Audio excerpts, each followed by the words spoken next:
시심으로 함께하는 한간사의 말씀 묵상.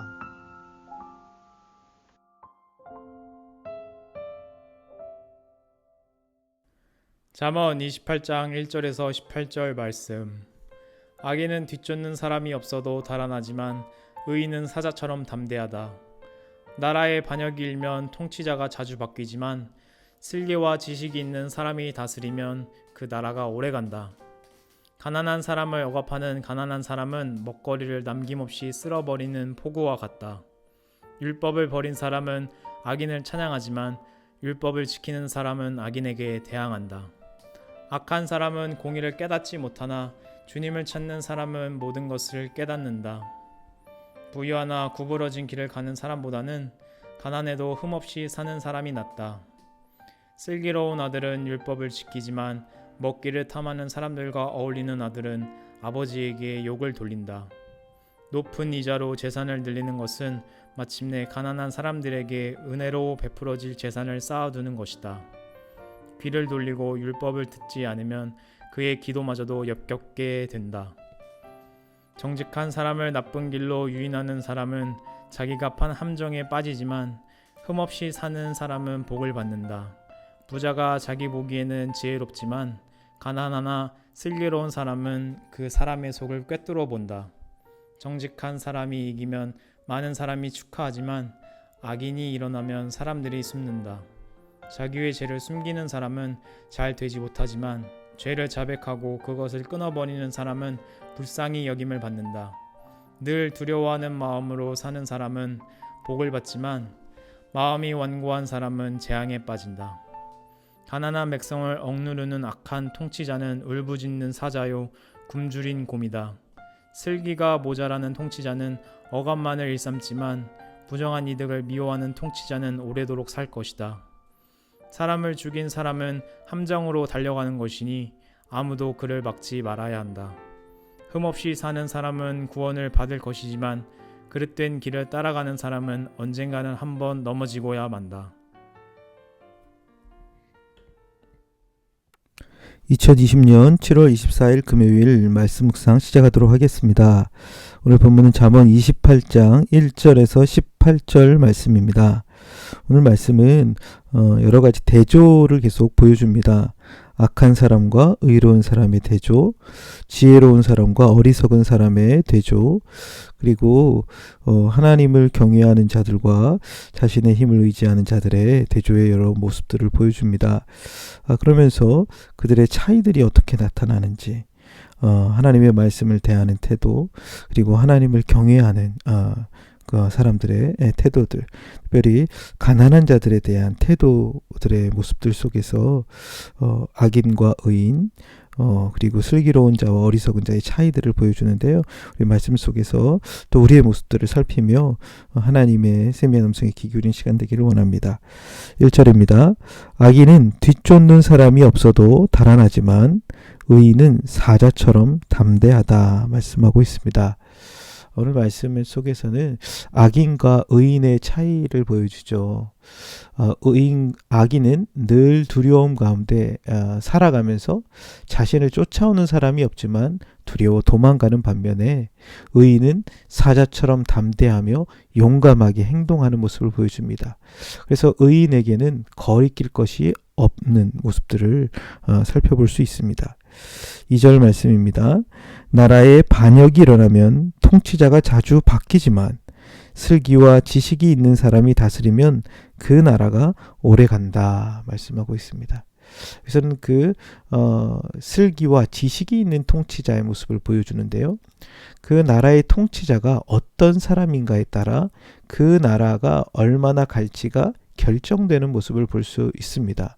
슬기와 지식이 있는 사람이 다스리기 시작하면 그 나라가 오래가지만 나라에 반역이 일어나면 통치자가 자주 바뀐다는 것이죠.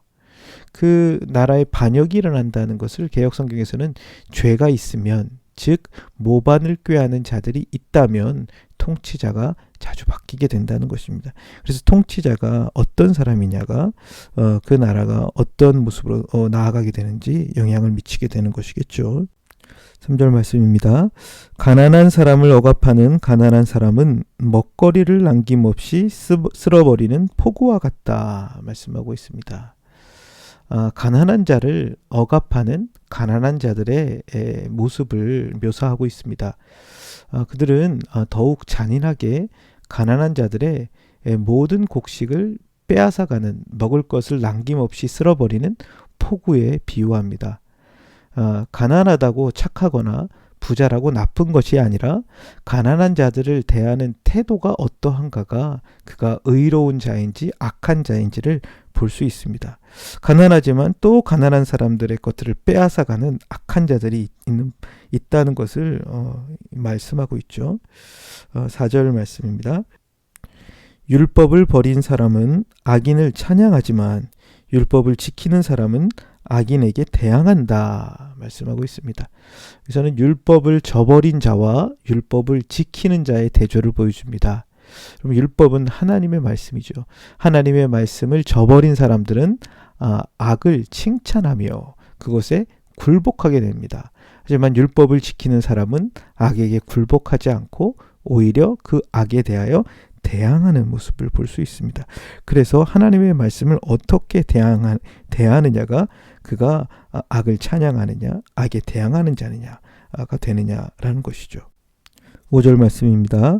악한 사람은 공의를 깨닫지 못하나 주님을 찾는 사람은 모든 것을 깨닫는다 말씀하고 있습니다. 여기서는 악을 행하는 자와 주님을 찾는 자의 대조를 보여줍니다. 악을 행하는 사람은 무엇이 옳은 것인지 깨닫지 못하고 공의로운 것들을 이해할 수 없지만 주님을 찾는 사람들은 공의로운 것, 무엇이 옳은지를 온전히 이해하고 깨닫게 된다는 것이죠.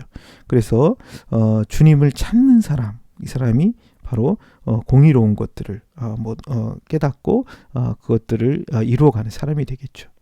6절 말씀입니다.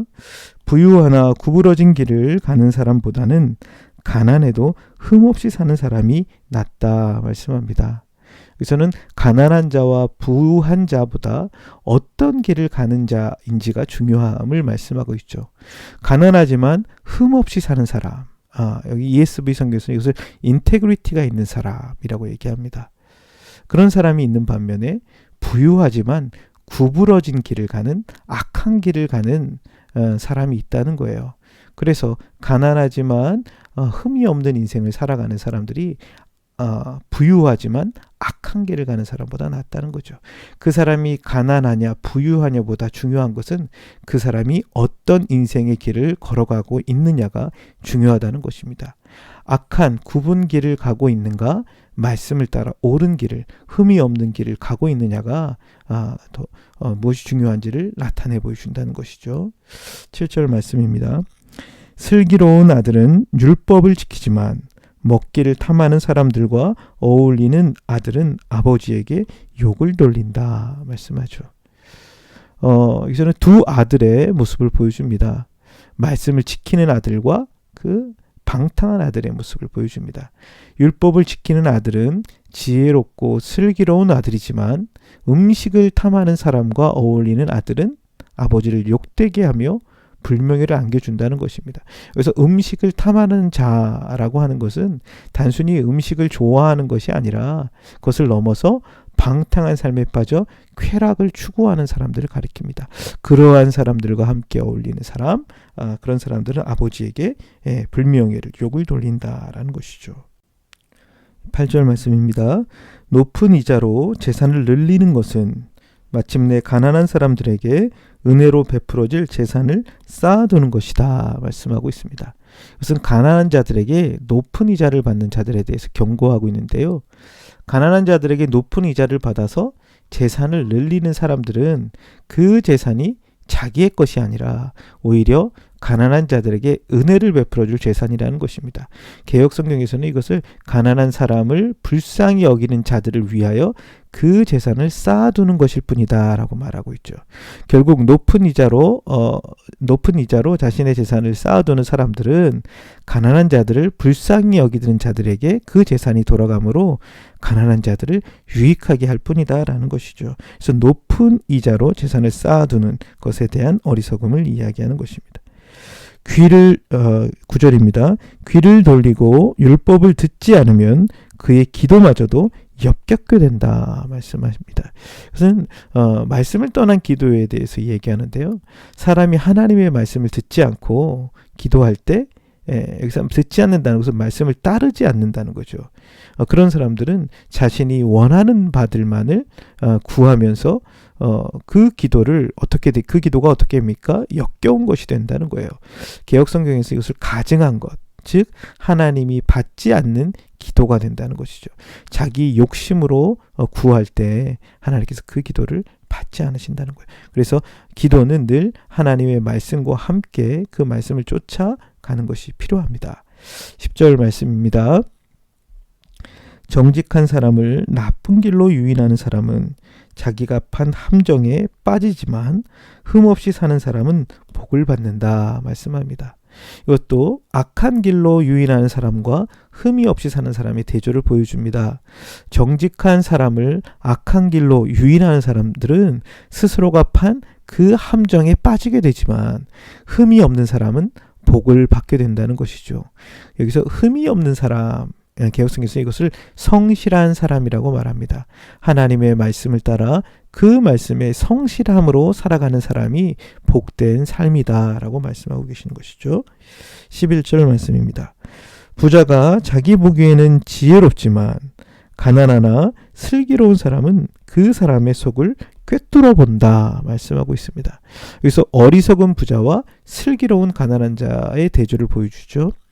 부자가 스스로 지혜롭게 여기며 허세를 부립니다. 하지만 가난해도 슬기로운 사람들은 그 부자의 헛된 마음을 꿰뚫어 본다는 거예요. 부자지만 스스로 지혜롭게 여기는 어리석은 자가 있는 반면에 가난하지만 부자의 헛된 마음, 허세가 가득한 마음을 꿰뚫어 보는 슬기로운 사람이 있다는 거예요. 누가 더 낫다는 것입니까? 가난하지만 슬기로운 사람이 더 낫다는 것을 이야기하고 있습니다. 12절 말씀입니다. 정직한 사람이 이기면 많은 사람이 축하하지만 악인이 일어나면 사람들이 숨든다 말씀하고 있습니다.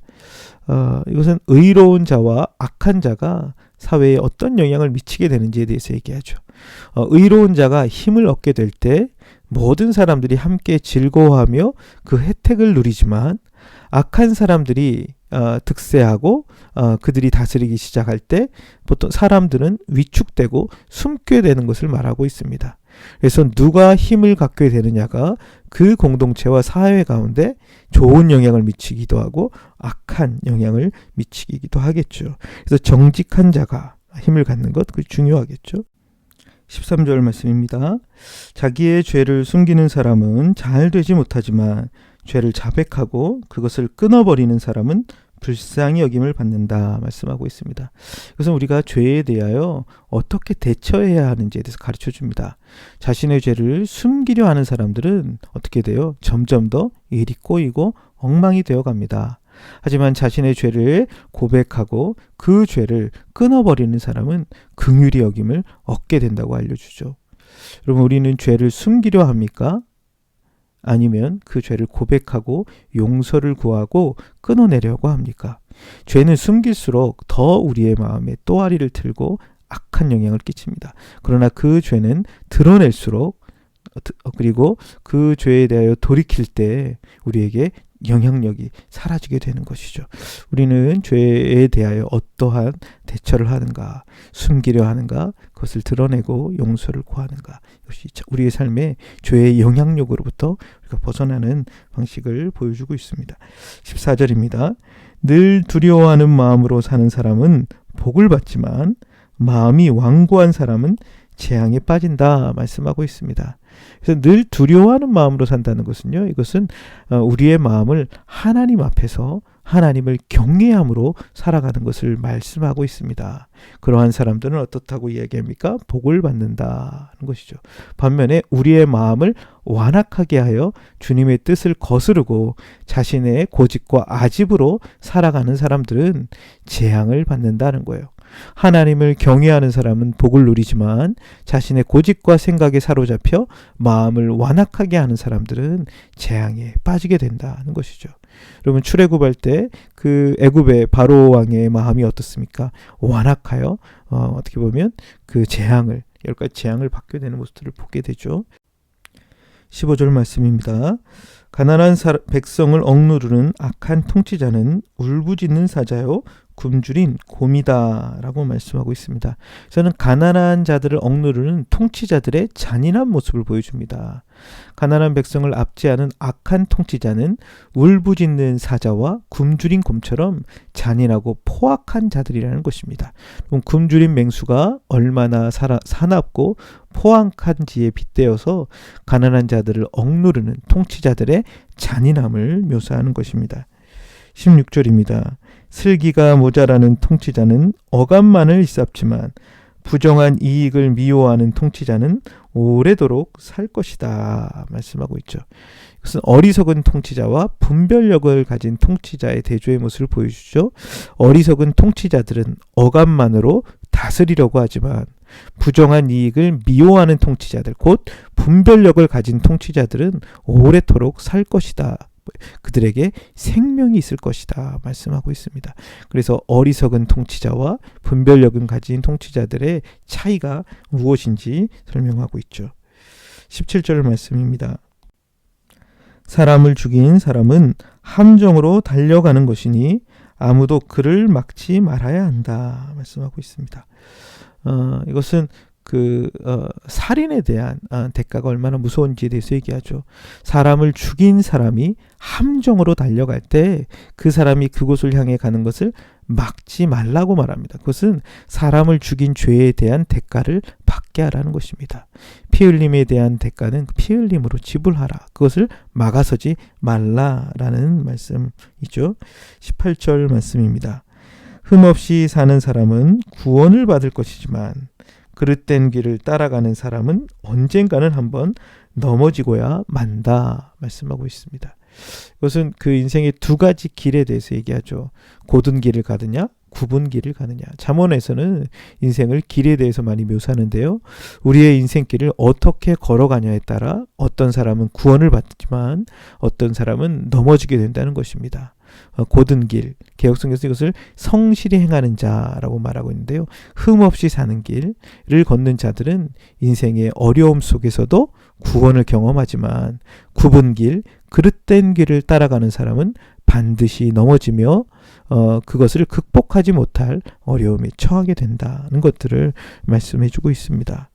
오늘 말씀은 악인과 의인들의 대조들을 여러 면에서 보여줍니다. 어리석은 삶, 지혜로운 삶. 그런데 그 사람들은 하나님의 말씀을 어떻게 대하는가, 그리고 하나님을 향하여 어떠한 태도를 갖는가, 그리고 가난한 자들에 대하여 어떻게 대하고 있는가, 그 모습들을 통해서 그 사람이 의인인지 악인인지 지혜로운 자인지 어리석은 자인지 생명의 길을 가는지 사망의 길을 가는지 보여주고 있습니다. 우리의 삶이 참 하나님을 경외하고 또 주의 말씀을 따라가는 그런 의로운 자의 삶을 살아갈 수 있는 여러분들 되기를 원합니다. 함께 같이 기도하겠습니다. 하나님 아버지, 우리의 인생의 여정 속에 참으로 하나님 지혜를 더하여 주십시오. 주님을 경외함으로 주의 진리의 말씀을 쫓아감으로 생명의 길로 의의 길로 나아가는 자 될 수 있도록 주여 붙들어 주시옵소서. 특별히 가난한 자들에 대하여 하나님의 긍휼과 자비한 마음으로 우리가 그들을 잘 품어 안을 수 있도록 도와주시고, 우리의 드러나는 죄악들에 대하여 숨기려 하기보다 하나님 것들을 고백하며 죄악 길에서 멀어지는 떠나가는 자 될 수 있도록 주여 도와 주시옵소서. 하나님 인생의 여정의 이 길들 속에 하나님 어리석고 굽은 길로 가지 않도록 도와주시고, 하나님 참으로 우리의 인생의 여정 길들 속에 흠없이 주님의 말씀을 따라가는 의의 길로 걸어갈 수 있도록, 생명의 길을 갈 수 있도록 붙들어 주시옵소서. 예수 그리스도의 이름으로 기도드렸습니다. 아멘.